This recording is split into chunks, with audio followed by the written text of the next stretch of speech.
yang kedua, jenis yang kedua ni dia lain sikit, iaitu dia adalah dynamic dia panggil. Dia adalah dynamic. Tadi dia adalah static. Yang kedua ni adalah dynamic. Ni yang kedua lah. Okey, yang kedua adalah dynamic information on integrated station. Okey. Contoh dia dekat kat sini, all integrated station under study are seen equipped with the light emitting diode. Okey. Dia ada display LED lah. Okey, yang mana dia menunjukkan masa bagi ketibaan bagi train tersebut lah. Macam contoh kat gambar ni, dia ada real time, dia panggil real time time schedule. Okey, dia bagi tahu status. Ke CN Central apa? Arrive ke tu titik Wangsa dah ada sampai arrive. Kalau ni adalah incoming lah. Train arriving tu maksudnya train yang bakal sampai. Okey, dia ada status lah. So dia bagi tahu figure 5 show LED display scene. Other interesting features of this display is operate on real time base. Maksudnya dia the real time base. Yang mana train yang bakal sampai dia akan bagi tahu arriving. Train arriving tu maksudnya yang bakal sampai lah. Yang dah sampai dia akan tunjuk warna merah ni arrive. Okay, sebab tu dia kata real time. So, those passenger can easily predict when the next train will arrive when they miss the previous one. So, senanglah passenger nak tahu kan bila ketibaan yang seterusnya, bila mana dia orang terlepas train yang sebelum ni. Selain daripada itu, LED display also show type of train that will arrive at station. Contohnya 2 coaches or 4 coaches. So, dia dapat tahu juga train yang bakal sampai tu dia ada berapa coach. Sama ada dia ada 2 gerabak ke. Okey, ni 2 gerabak lah. Okey, ataupun dia ada 4 gerabak lah. Okey, dia ada yang gerabak 4 contohnya. Kelana Jaya Line, okey, that enable passenger to choose where they should queue or determine whether they want to alight train or not during peak hour. So during peak hour ni biasanya dia kena passenger ni nak tahulah kan sama ada yang train yang datang tu 2 gerabak ataupun 4 gerabak lah. So dia orang boleh plan masa lah.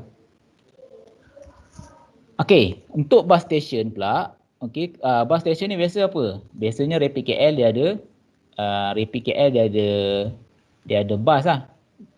Okey, dia ada bus. Dekat bus tu pula dia ada juga maklumat ketibaan, maklumat berlepas, okey. Destinasinya dekat mana, okey. Yang mana kat sini dia gunakan LED lah. Okey, paparan ni jenis LED lah. Okey, LED display. Okey. Ini yang kamu dapat tengok. Okey, tengok. Kat sini ada Twitter. Kalau you ada Twitter, kalau you dapat tengok, cari tweet handle MyRapidKL ni, dia akan sentiasa update lah. Okey. Semua perjalanan dia akan update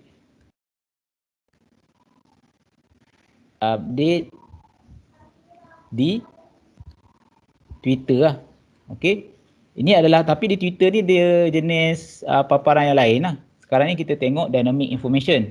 Dynamic information ni dia part station tu kita tengok dapat kita lihat melalui paparan LED ni. Okey, melalui paparan LED ni lah. Yang mana dia dapat kita lihat display arrival and departure time, bus number dan juga destination lah. Ni untuk session bus Rapid KL lah. Dia ada paparan yang sebegini juga. Okey, tak semestinya real saja. Okey. Each bus is equipped with a global positioning system. So dia ada GPS. Semua bus dia ada GPS. So bila ada di GPS, sebab detect kat mana bus tu berada sekarang. Okay. So dia boleh send current location to fleet control center. Computer will estimate arrival departure time of the bus sent to LED display via wireless connection. So dia ada, kamu tahu dia ada GPS, okey. Bus tu ada GPS. Jadi bila GPS ni dia akan control by cloud lah. Okey, ni kita ada cloud. dia akan respon. Okey, bus tu berada dekat mana? Sini contohnya sini bus lah. Okey, ni bus. Kita dapat. So bus Rapid KL tu dia ada sistem GPS. GPS boleh detect kat cloud. Lepas tu kat cloud ni pula dia boleh hantar pada display kita. Okey, hantar dekat display untuk menunjukkan hantar kat PIS lah. So dia akan tunjukkan destinasi, waktu tiba bila, okey, seperti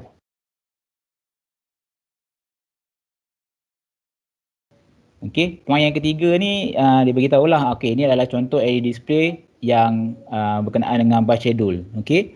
Sebab tu saya ajar kamu pada amali 2 bagaimana nak membina secara real time. Okey. Amali 2 kita gunakan apa? Kelas. Kita buat apa? Kita buat jadual Google Data Studio. kita buat jadual apa? Jadual train kan? Jadual train. Okey, dan juga dia punya status lah. Betul. Status. So, jadual train dan status itu boleh diupdate secara real time.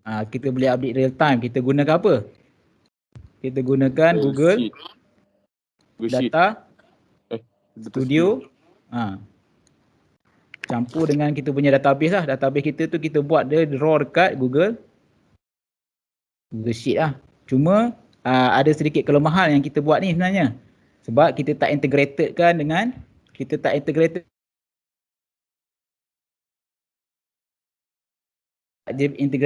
GPS. Sebab kalau saya integratedkan dengan GPS nanti you tak boleh nak buat pula sebab tak ada GPS.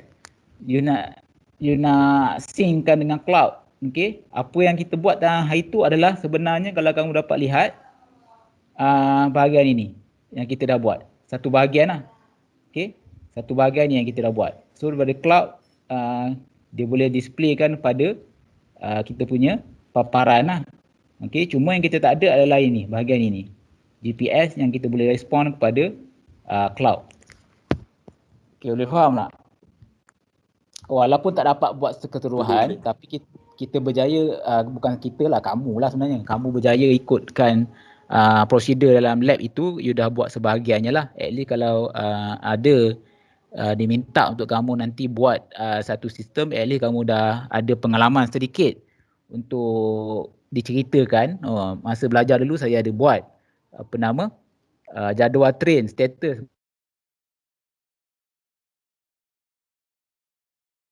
Contohnya kan, boleh update kat situ dan sebagainya lah. Tapi untuk yang real yang sebenarnya, dia lebih daripada itulah. Okey, supaya yang saya bagi tahu kamu ni lah.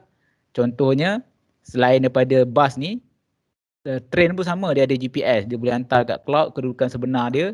Kemudian cloud ni dia akan bagi arahan pada PIS untuk paparkan kat mana destinasi train tu berada sekarang lah. Okey, boleh faham? Boleh tak faham apa yang kita cuba buat dalam amali 2 tu? Boleh. Okey, so saya cuba relatekan teruslah dengan kamu punya PIS yang sebenarnya. Kita punya amali itulah. Dan dalam masa yang sama, dalam keadaan PKP ni, saya cuba matchkan supaya semua orang boleh buat. Okey, dengan syarat ada komputer lah dan juga ada internet. Itu sajalah. Cuma kalau dua basic requirement tu ada, maksudnya memang kamu boleh buat amali 2 tu. So tak ada masalah lah. So daripada setakat ini,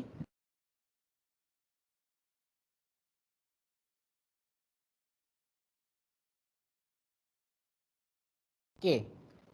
Masih lagi dalam dynamic information dan juga integrated station. All integrated station have audio announcement juga.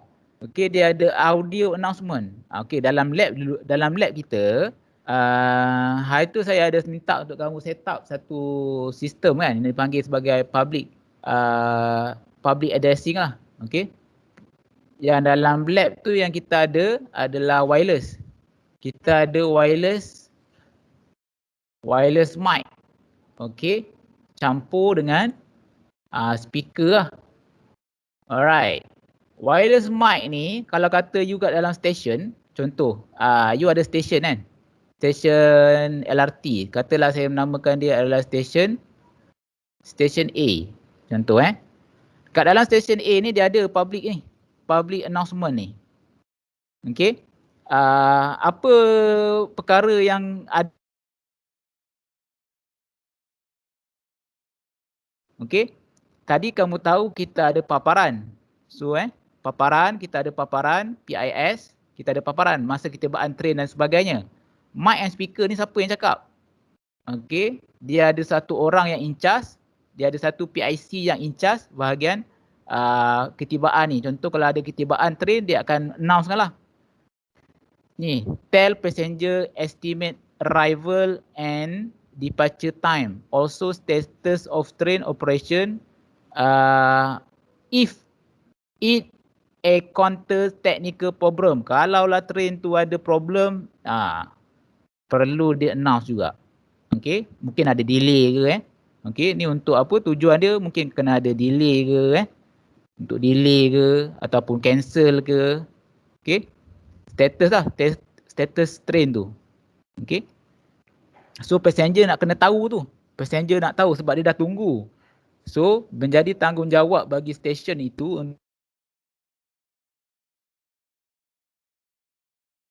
supaya plan untuk menggantikan perjalanan itu dapat dibuat. Contohnya plan dia apa? Mungkin hantar bas.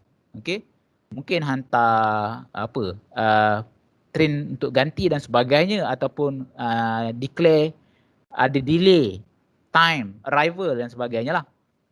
However, yang point kedua ni, however, audio announcement does not tell passenger how long it take before the train store to normal operation, thus making passenger wandering at station. Biasanya ini adalah kelemahan lah.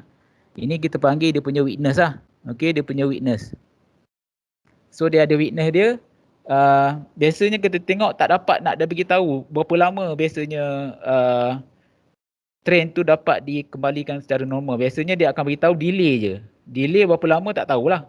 Okey. There is no automatic audio announcement in bus station. Ni kat bus station departure time or other information whenever asked. Sebab biasanya kalau contoh dekat bus station, okey ni kat bus station. Kat bus station ni kalau kita katakan bus, okey, dia kadang-kadang ada terperangkap dari segi trafik. Okey, dia ada trafik. Mungkin juga dia ada terperangkap untuk dari segi keadaan banjir contohnya kan. Banjir dan sebagainya ataupun banjir kilat. Jadi benda-benda ni semua akan mengambil masa untuk satu tempat itu membuat tindakan plan dan sebagainya. Jadi dekat situ juga kita tengok dia tak ada satu automatic lah sebab automatic announcement lah. So dia kena manual. Manual announcement lah daripada staff. Alright. Itu yang dimasukkan pada point yang ketiga lah. Buat masa ni tak ada lagi lah. Tak ada.